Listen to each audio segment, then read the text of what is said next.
이번 주는 우리 민족 고유 명절인 설날이 있습니다. 내일 모레 우리나라와 민족이 대대로 지켜오던 명절 설날입니다. 이 설을 맞아 또 수많은 사람들이 발걸음이 고향을 찾아 내려갈 것입니다. 우리 교회 성도들도 많은 사람들이 고향을 찾을 걸로 생각됩니다. 그래서 설에는 고향을 떠나서 멀리 떨어져 있던 자녀들이 부모님을 찾고 친지를 찾아뵙고 평소에 다 하지 못했던 그런 효도를 하는 그런 모습입니다. 이번 설에는 정말 더 아름다운 효도와 또 아름다운 믿음으로 하나님 앞에 영광 돌릴 수 있는 그런 우리 명절이 되기를 바랍니다. 그래서 오늘 우리는 레위기 19장 3절에 너희 각 사람은 부모를 경외하고 나의 안식을 지키지니라. 나는 너희 하나님 여호와라. 그래서 부모를 경외하고 하나님의 안식일을 지키라. 오늘 우리는 보이는 부모가 우선인 줄 믿으시기 바랍니다. 보이는 부모를 섬기지 않고 보이지 않는 하나님을 섬긴다는 것은 거짓말입니다. 그래서 너희 부모를 공경하고 그 다음에 와서 나의 안식일을 지키라. 그리고 출애굽기 20장 12절에는 내 부모를 공경하라. 그러면 너희 하나님 나 여호와가 내게 준 땅에서 생명을 길리라. 장수하고 오래 살겠다고 말씀하고 있습니다. 성경은 우리 육신의 부모님께 효성을 다하는 것이 복의 시작이라고 가르치고 있습니다.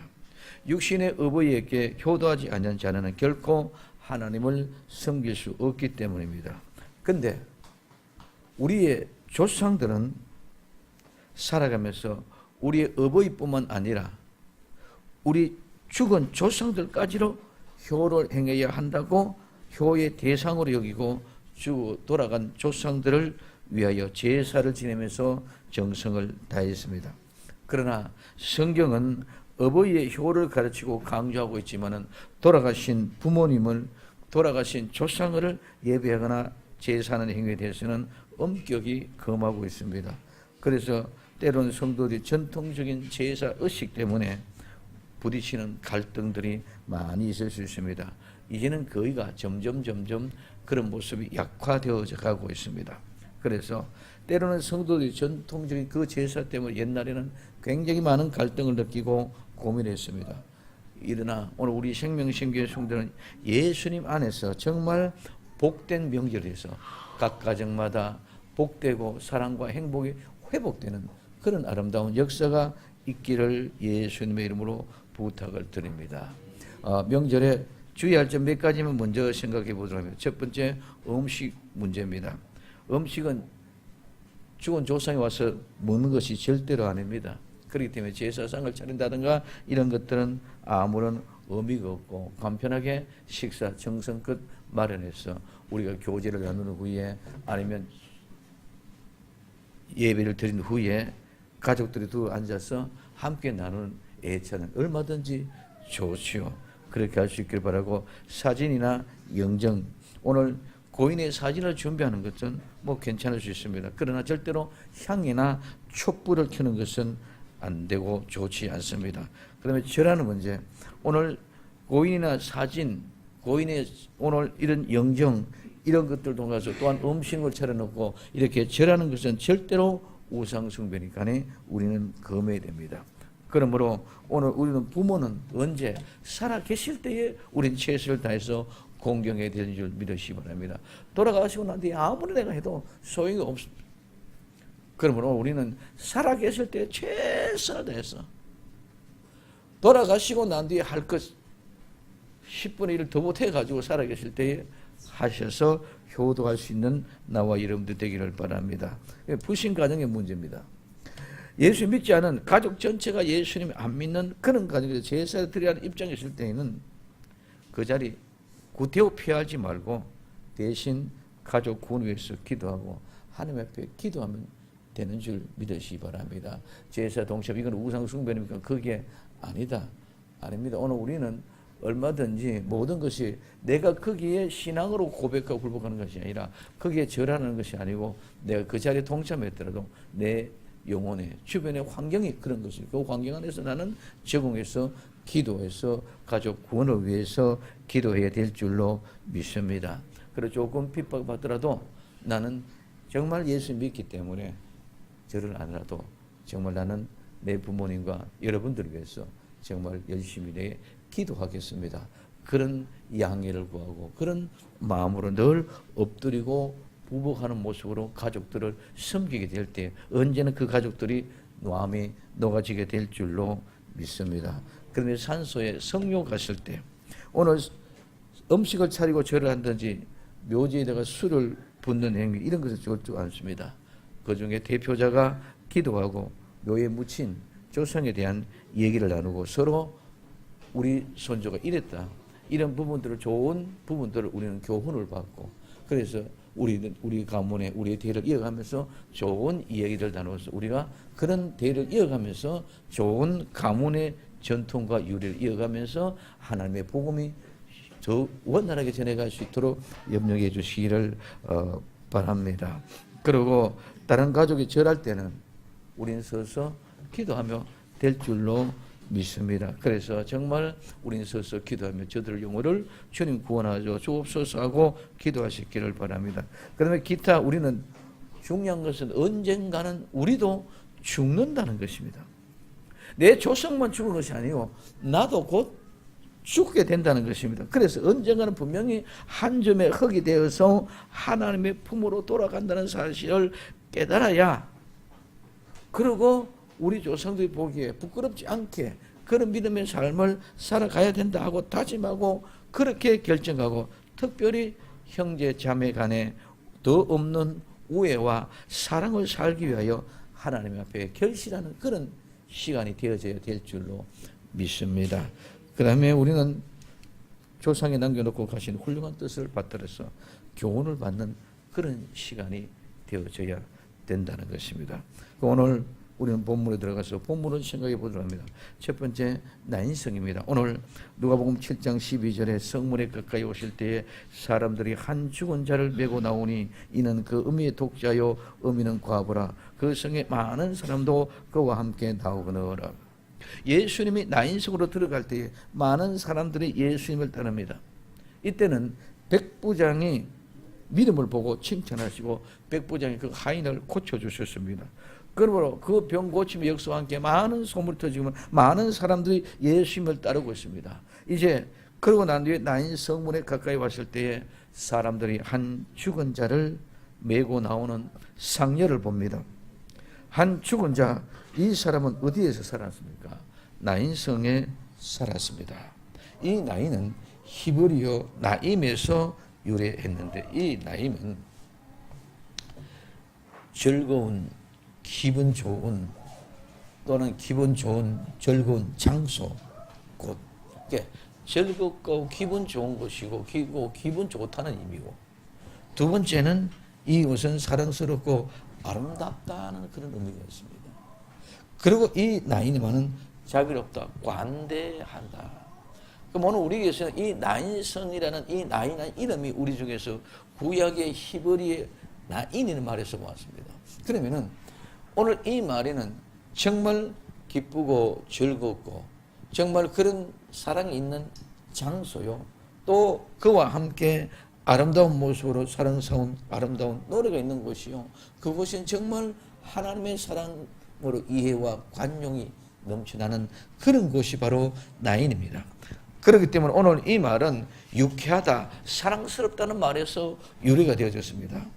그래서 이 말은 재물이나 보배, 또 지상적인 번영이나 형통, 오늘 영적인 즐거움, 하나님을 찬양하는 것, 성도의 교제, 지혜로운 교훈을 지키는 것, 이런 매력적인 기쁨을 주는 즐거움, 유쾌한 것을 얘기하는데 이게는 또한 사랑스럽고 아름답다는 의미로도 사용되어졌습니다. 오늘 아가서 1장 16절에 나의 사랑하는 자야 너는 어여쁘고 화창하다. 여기 화창하다는 말이 바로 나임이라는 말입니다. 한 죽은 자의 어머니 이 여인은 어디서 살았느냐? 나인성에서 살았습니다. 그가 태어나고 그가 자란 곳은 즐겁고 기분 좋은 아름다운 사랑 있고 행복 있는 그런 곳, 자비와 용서와 사랑 있는 곳이 바로 나인입니다. 이 나 있는 곳에 살았습니다. 우리가 태어난 곳, 내가 자라난 곳 중요합니다. 모두가 다 하나님의 은혜인 줄 믿으시기를 바랍니다. 내가 태어나 자라고 인격이 형성되고 신앙에 자라야 되는 모든 것은 다 하나님의 은혜입니다.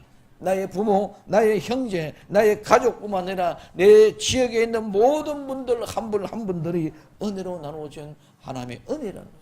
오늘 우리가 목사님 만난 것, 오늘 우리 성도를 만난 것, 우리 모든 주변의 친구들을 만난 것, 이 모든 것들이 다 하나님의 은혜인 줄 믿으시기를 바랍니다. 그래서 나이라는 것은 어떤 것이다? 기쁨을 주는 것이다. 즐거움을 주는 것이다. 그것은 사랑이 있는 것이다. 그것은 어떤 곳이다? 아름다운 이해와 관용이 있는 그런 곳이다. 그런 곳에서 오늘 우리는 삶을 시작되어졌는 이 과부입니다. 두 번째는 이 과부를 보시고 불쌍하게 여기십니다.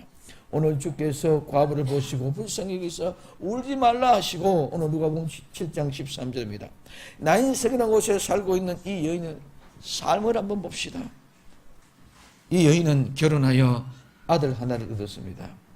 그런데 아이를 키우면서 행복을 갖고 가던 어느 날 갑자기 남편이 죽고 말았습니다. 그는 꽃다운 나위의 과부가 된 것입니다. 하늘이 무너지는 슬픔이 찾아왔습니다. 남편의 이런 슬픔은 말로 형용할 수 없습니다.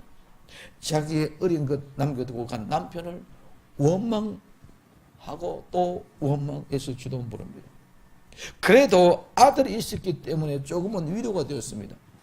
그는 아들을 생각하면서 용기를 내야지, 그리고 참아야지, 그리고 스스로 자기 자신의 마음을 달래면서 여인은 슬픔을 잘 견뎌냈습니다. 이 여인은 재혼도 하지 않고 혼자서 아들을 키웠습니다. 아이는 고맙게도 아무 탈 없이 잘 자라서 청년이 되었습니다. 이제는 여인이 슬픔도 잊어지고 아들과 함께 행복을 느끼면서 살고 있었을 것입니다.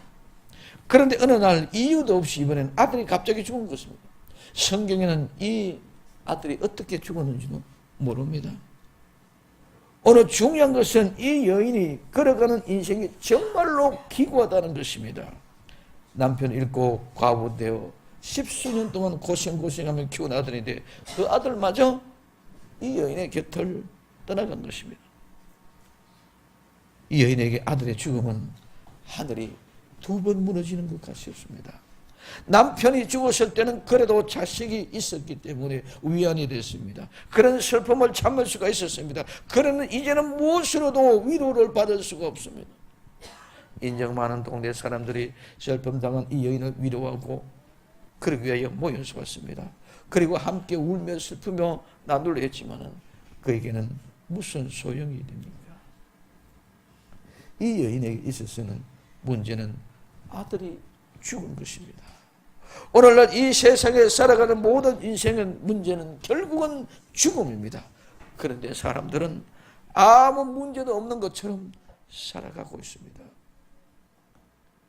자신에게는 죽음 같은 것은 정녕 내게 오지 않는 것처럼 생각하고 있습니다. 죽음은 나와는 상관없는 걸로 생각하고 있습니다. 온갖 죄를 지으면서 살아가고 있습니다. 언젠가는 죄의 대가를 치르러 되어져 있습니다.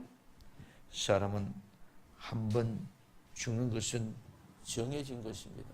그 후에는 반드시 심판이 있다고, 죄값을 치를 때가 있다는 것입니다. 히브리서 9장 27절에 한 번 죽는 것은 사람에게 정한 것이니 그 후에는 심판이 있으리라고 말씀하고 있습니다. 이 세상에는 우리 모두 그저 왔습니다. 그저 왔고 공짜로 왔습니다. 그러나 오늘 우리는 살고 나는 끝이 되는 반드시 공짜로 그냥 가는 것이 아니요, 살아가는 만큼 하나님은 계산하고 심판하게 되어 있는 줄 믿으시기를 바랍니다. 오늘 우리는 그냥 왔다고 그냥 마음대로 즐기고 멋대로 살면 큰일 납니다. 하나님의 인생의 무대에서 모든 것이 마지막 끝이 날 때에 우리는 인생은 즐길 만큼 하나님이 계산할 것입니다. 그래서 오늘 전도서 11장 9절에는 이렇게 말하고 있습니다. 청년이여 내 어린 때를 즐거워하며 내 청년의 날을 마음에 기뻐하며 내 마음에 원하는 길과 내 눈이 보는 대로 쫓아 행하라. 그러나 하나님이 이 모든 일로 인하여 너를 심판할 줄 알라고 말합니다. 우리는 본 대로 느끼는 대로 내 마음대로 살 수 있습니다. 그 모든 것들은 내 자유입니다. 그러나 분명히 하나님은 마지막에 심판한다는 사실을 우리는 꼭 기억해야 될 줄로 믿습니다. 내게 주어진 한 생애 동안 하나님을 모르고 내 마음껏 즐기면서 세상을 즐기고 하고 싶은 대로 다 하고 싶어 산다면 그거는 우리에게는 자유일지도 모르지만 그러나 중요한 것은 마지막에 무거운 채장 때에 책임을 물어야 될 것입니다. 그것이 바로 하나님의 심판입니다. 오늘 많은 사람들이 그냥인 줄 알고 있습니다. 아닙니다. 공짜로 그저 왔지만은 하나님은 분명히 그 값을 치르고 계산합니다. 여러분, 나와 여러분들은 공짜로 왔지만은 나와 여러분 이 땅에 보낼 때는 얼마나 많은 것을 하나님이 투자하신 줄 아십니까? 하나님이 이 천지 만물을 주장하실 때에 오늘 우리에게는 이 세상의 하늘, 새하늘, 새 땅을 짓기 전에 에덴의 동산을 지었을 때에 그는 그냥 이은 것이 아니고 모든 것을 최선을 다해. 오늘 우리는 예수님께서 하나님이 말씀하심으로 창조가 되어졌기 때문에 그냥 척척척척 있어진 것이 아니라 오늘 신비를 겨우리고 혼혈을 다해서 오늘 이 세상을 만드신 줄 믿으시기 바랍니다. 밤과 낮을 나눌 때도 해와 달과 별을 만들 때에 오늘 우린 바다에 모든 고기를 만들 때, 공중에 나는 새를 만들 때에, 채소를 만들 때에, 특별히 우리 사람을 만들 때에 흙으로 손수 빚어서 오늘 우리 코에 신기를 뿌려서 사람을 만들었습니다. 이 창조의 역사는 그냥 우리 막연하게 하나님의 말씀만 믿어 창조됐다 이렇게 그 말씀이 실제를 이루는 것인 줄 믿으시기 바랍니다. 오늘 말에 하나님의 나라는 말에 있지 않고 능력이 있습니다. 그 말이 실제가 될 때의 능력이라는 것입니다. 그런데 오늘 우리는 말씀만 믿어 창조했으니 말씀으로 아닙니다. 예수님이 십자가에 못 박혀 돌아가셔서 우리를 죄와 사망으로부터 권세로부터 건져내기 위하여 십자가에 못 박혀 돌아가신 실제 죽음의 길을 열어서 우리에게 생명의 길을 허락한 줄 믿으시기 바랍니다. 마찬가지로 천지 만물을 창조할 때도 우리에게 이와 같은 아름다운 은혜를 주시기 위하여 주님은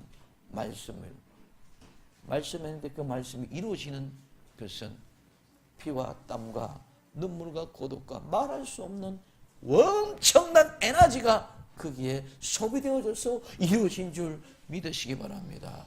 그렇기 때문에 오늘 우리는 말은 능력이 없습니다. 말이 있지 않고 능력이다. 능력은 말이 실제로 이루어질 능력입니다.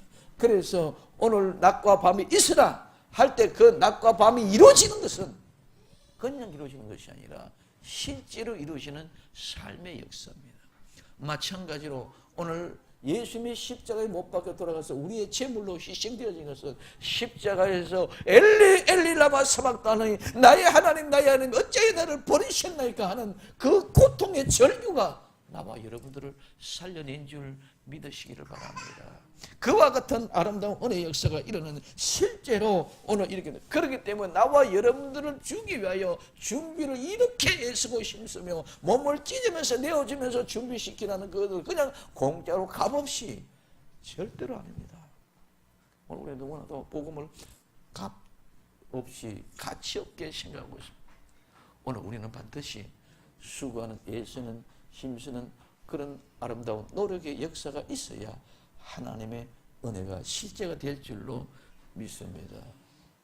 저는 오늘 우리 수진이 하나 복음하는 거 한번 느낍니다.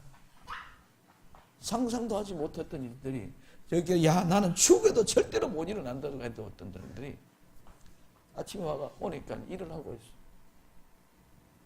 오늘 우리에게는 그러면 자기는 그런 평생 생활을 하지 않다가 또 하다고 날려왔을 때에 그는 수많은 결단과 고민 속에 아픔 속에 밤을 못 자면서 일찍 잠을 준비했다 손치라도 그는 신경을 쓰며 자다가 깨다가 자다가 했을지도 모르는 거예요.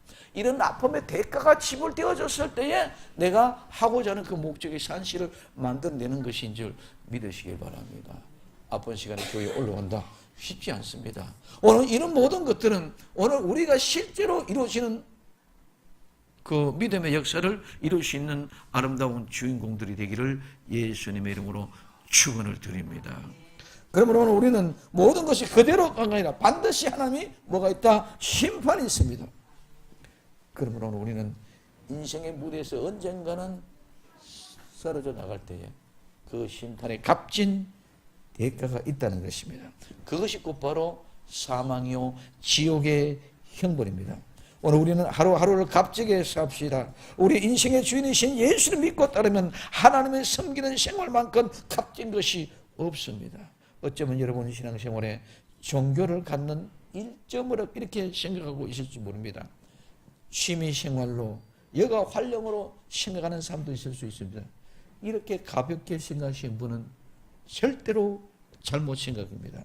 그런 분들은 분명히 생각해야 할 것은 우리 인생에서 가장 작은 비중을 차지했던 하나님을 섬기는 일, 믿음의 생활이 나중에 내 만족하면 정말 그것이 내게 뭐로 심판으로 다가온다면 그것보다 더 비참한 일이 없다는 것입니다. 절대로 종교는 취미생활이 아니고 여가를 즐기는 것이 아니고 내 생명을 살아가고 내 생명과 함께 가는 것이 종교의 믿음인 줄 믿으시기를 바랍니다. 그러므로 사람들이 죽은 청년의 시신을 관을 메고 밖으로 나갑니다. 성 밖에 있는 동굴 무덤에 장사하기 위해서입니다. 여인은 아들의 마지막 가는 길을 따라갑니다. 울며 울며 또 울며 아들의 시신에 담은 관을 붙잡고 따라갑니다. 그때에 예수님께서 이 성으로 들어오시다가 이 장례 행렬과 마주치게 됩니다. 예수님은 가던 길을 멈추고 장례 행렬을 보십니다. 아니, 장례 행렬을 보는 것이 아니라 이 과부를 보신 것입니다. 오늘 13절에 주께서 과부를 보시고 불쌍히 여기사 울지 말라고 하셨습니다. 이 과부의 무엇을 보고 불쌍히 여기셨다요? 이 과부의 인생의 슬픔을 보신 것입니다. 이 과부의 마음의 아픔을 보시고 이 과부의 절망과 좌절을 보았을 것입니다. 오늘 보셨다는 것은 이미 경험하고 아셨다는 것입니다. 오늘 슬픔을 아시고 아픔을 아시고 그리고 절망도 알았습니다. 오늘 일찍 이사야 선지자는 우리의 질고를 아는 자라고 예수님께서 말씀했습니다. 예수님은 분명히 우리를 아시는 분입니다. 언제든지 눈동자와 같이 불꽃 같은 눈동자와 같이 우리를 살피고 우리의 상황이 어떠한지 늘 돌보고 있는 줄 믿으시기를 바랍니다. 우리의 상황은 어떻습니까? 이 여인은 아들의 죽음 때문에 절망했습니다. 이 여인을 보고 불쌍히 여기고 동정한다는 말입니다. 오늘 예수님은 이 여인을 보고 동정하고 불쌍히 여길 것이 아니라 그 모든 모습을 보고 내심으로는 감동했다는 말입니다. 불쌍히 여기다는 말은 예수님이 감동이에요. 무슨 감동? 오늘 저 여인이 남편이 죽고 이제는 그 아들마저 죽는 그 미칠 것 같은 그런 아픔과 슬픔과 절망 가운데 있는 그 사실을 누가? 예수님이 보시고 그 마음속에 감동이 일어납니다. 내가 그와 같은 모습을 계획하고 작정했다 할지라도 너무너무 비참한 그런 아픔 속에서 있는 모습을 보고 예수님은 마음에 저려오는 감동입니다. 그래서 과부의 슬픔과 이 과부의 아픔과 이 과부의 절망을 아실 뿐만 아니라 이런 환경과 이런 여건 속에서 이 과부를 보시고 내심으로는 너무너무 감동되고 눈물이 흘렀을 것입니다. 오늘 우리의 형편과 우리의 사정 모든 여건을 이미 다 알고 계시는 예수님, 우리가 당하는 슬픔과 아픔, 절망 모든 걸 보시고 예수님은 우리를 위로해 주실 줄로 믿습니다. 불쌍히 여기어 울지 말라 합니다. 울다는 말은 크게 울는다는 말입니다. 애통하여 몹시 슬퍼하는 통곡입니다. 남편 이런 과부가 이제 마지막 남은 아들의 이런 희망 없는 통곡, 어떤 통곡이겠습니까? 이 통곡은 정신적으로 육신적으로 온몸이 갈기갈기 찢어지는 고통보다 더한 아픔의 눈물입니다. 그와 같은 고통 속에 있는 여인에게 예수님이 다가오셔서 울지 말라, 울지 말라. 우리 예수님은 위로의 힘을 얻을 아름다운 은혜로 예수 그리스도께서 다가올 수 있기를 예수님의 이름으로 축원을 드립니다. 예수님이 다가와셔서 나와 여러분들을 위로해 주시기를 예수님의 이름으로 축원을 드립니다. 그래서 시편 43편 5절에 내 영혼아 내게 어찌하여 낭망하며 어찌하여 내 속에서 불안하여 하는고 너는 하나님을 바라라. 나는 내 얼굴을 도우시는 내 하나님을 오히려 찬송하리라고 말씀하고 있습니다. 예수님이 가까이 오사 그 관에 손을 대시니 그 관을 메고 상제를 메고 가던 사람들이 씁니다. 예수님께 말씀합니다. 청년아 내가 내게 말하오니 일어나라고 하십니다. 오늘 아들의 죽음은 여인에게 큰 슬픔이고 절망이었지만 그 절망을 통하여 예수님을 만나게 되었습니다. 예수님은 죽은 청년의 관에 손을 대고 말씀합니다. 청년아 일어나라. 그랬더니 청년이 일어났습니다. 살아난 것입니다. 죽은 자가 살아났습니다. 다시 일어났습니다. 오늘 우리에게는 아직도 소망이 있습니다. 왜? 하나님께서 나와 여러분들 통하여 하실 일이 있습니다. 예수님께서 청년을 살렸든지 지와 같은 절망 중에 있는 이 나라와 이 백성들을 위하여 오늘 우리를 하나님은 살려서 하실 일이 있습니다. 청년이 살아나자 사람들이 깜짝 놀랐습니다. 그리고 하나님의 사는 것을 알고 하나님께 영광을 돌렸습니다. 그리고 예수님에 대한 큰 선지자가 우리 가운데 일어나셨다고 증거하면서 그 소문이 각처로 퍼져나갔습니다. 사람들은 위로를 받았고 하나님의 복음은 널리 퍼졌습니다. 예수님은 우리의 희망입니다. 오늘 우리는 예수님을 만나야 됩니다. 절망 중에 소망이신 예수님이 찾아오셨습니다. 그리고 그 아들을 일으켜 주셨습니다. 그 아들이 일어남으로 많은 사람들은 두려워하다가 하나님께서 자기 백성들을 돌아보셨다고 했습니다. 우리의 죽음은 일으키신 새로운 삶을 주셨습니다. 예수님만 의지합시다. 그리고 이제 우리의 생활 방식을 예수의 방식으로 바꿔야 됩니다. 예수님의 십자가의 도는 바로 희생과 헌신입니다. 그러면 오늘 우리에게 다시 희망이 옵니다. 하나님의 위로와 복이 우리에게 주어질 줄로 믿습니다. 오늘 우리는 남편이 죽고 아들이 죽고 그 아픔과 절망과 고통 가운데 예수님 만난 것이 복인 줄 믿으시기를 바랍니다. 어떻게 보면 나인이라는 곳에 이 여인이 남편과 함께 살았을 때는 이 기쁨을 몰랐을지도 모릅니다. 오늘 이 아들과 함께 생복을 살았을 때는 오늘 이 나인의 본질적인 의미는 몰랐을지도 모릅니다. 그러나 예수님을 만나고 나니까 이 나인이라는 의미의 본질을 알게 되는 역사가 일어났습니다. 오늘 누가복음 7장 16절에 모든 사람이 두려워하여 하나님께 영광 돌려 가로되 큰 선지자가 우리 가운데 일어나셨다고 또 하나님께서 자기 백성들을 돌아보셨다 하더라. 예수에 대한 이 소문이 온 유대와 사방에 두루 퍼지니 돌아보셨다. 자기 백성들을 돌아보셨다. 이 돌아보셨다는 말은 먼저 선택했다. 택했다. 오늘 하나님은 아무나 돌아보는 것이 아니라 택하고 선택한 백성들을 돌아본 줄 믿으시기 바랍니다. 이스라엘 백성들이 이집트에서 종살이를 430년 동안 했어도 다른 사람을 돌아본 것이 아니라 그 백성들을 돌아보셨습니다. 처음에 갔을 때는 잘 살아서 누구를 통해서? 요셉의 영향권을 통해서. 이제 오랜 세월이 지나고 요셉을 모르는 왕이 나타남으로 말미암아 그들에게 고통과 고난과 아픔을 주기를 시작했습니다. 이제는 아이를 낳으면 무조건 하고 자네 아이라면 죽여라. 이것도 마음대로 되지 않으니까 오늘 계속 고통을 줍니다. 벽들 굽는 거, 흙 이기는 거, 이런 모든 아픔을 고통의 노동과 대가를 지불합니다.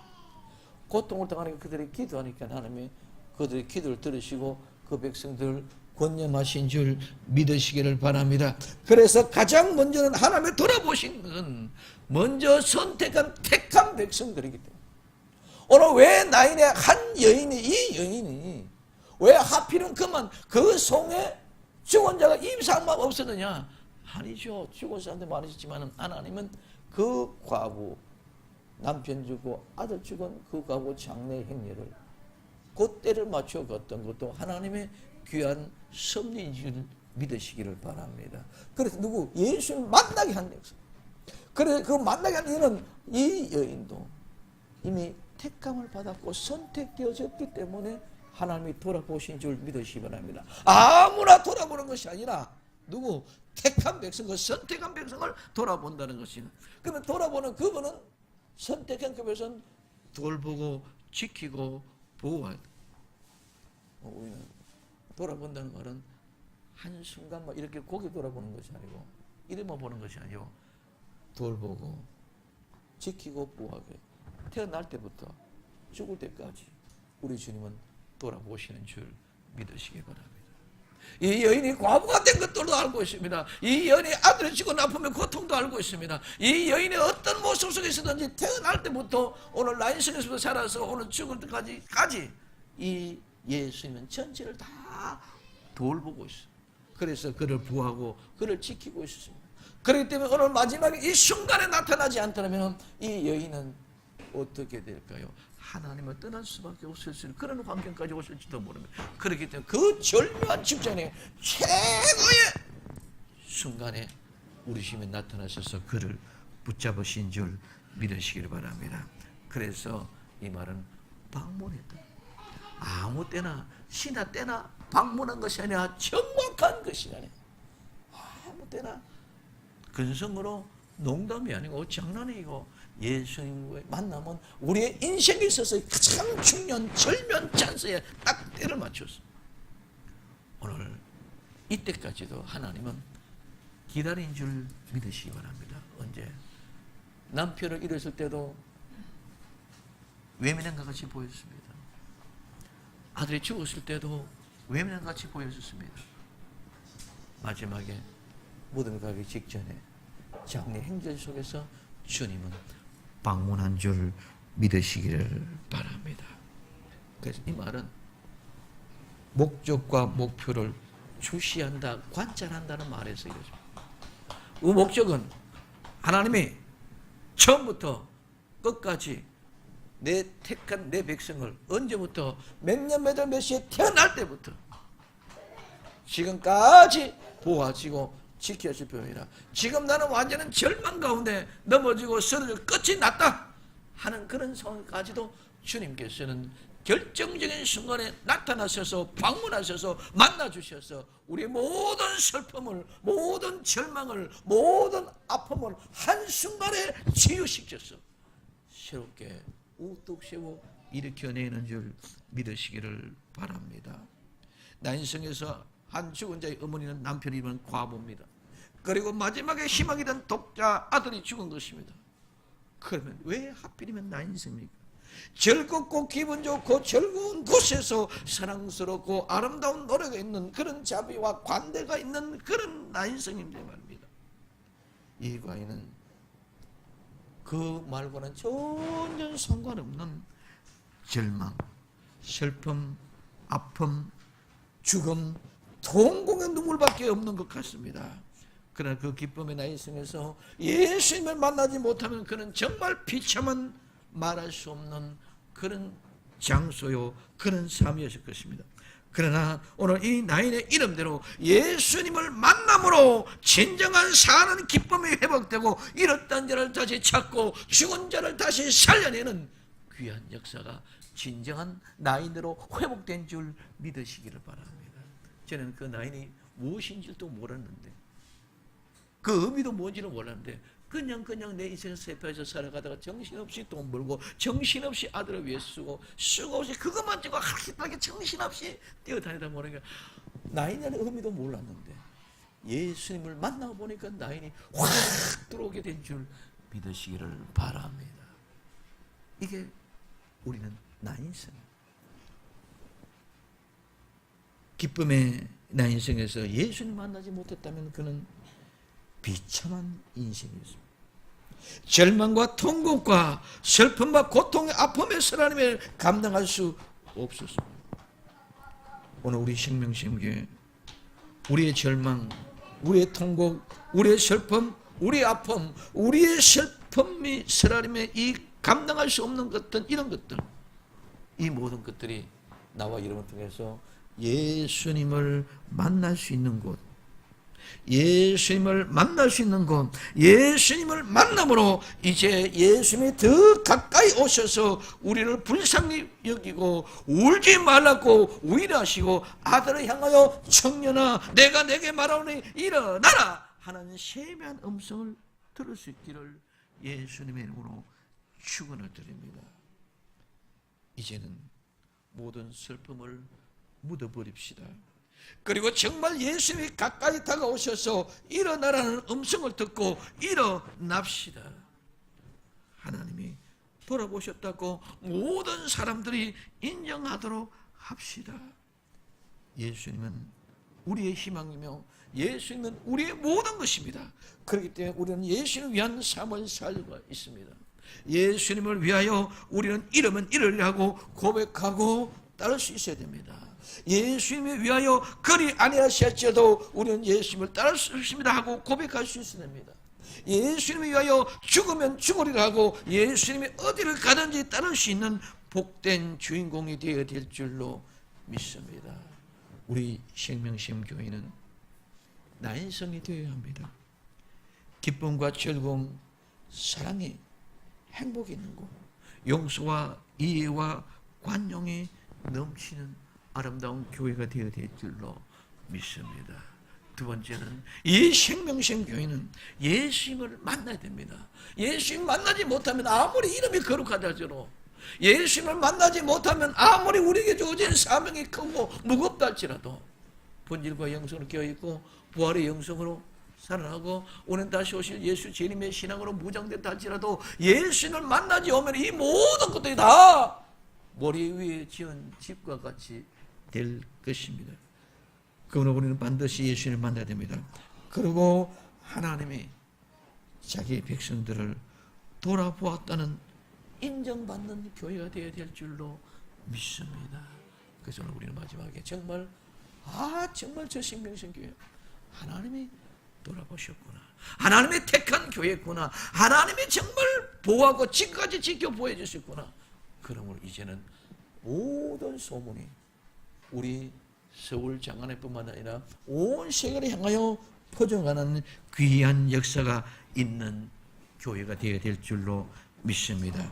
이제는 우리는 하나님의 아들들 또한 우리가 예수 그리스도로 말미암아 청년아 일어나라는 소리를 듣고 이제는 일어나서 그 예수님을 증거하는 증인이 될 수 있기를 바랍니다.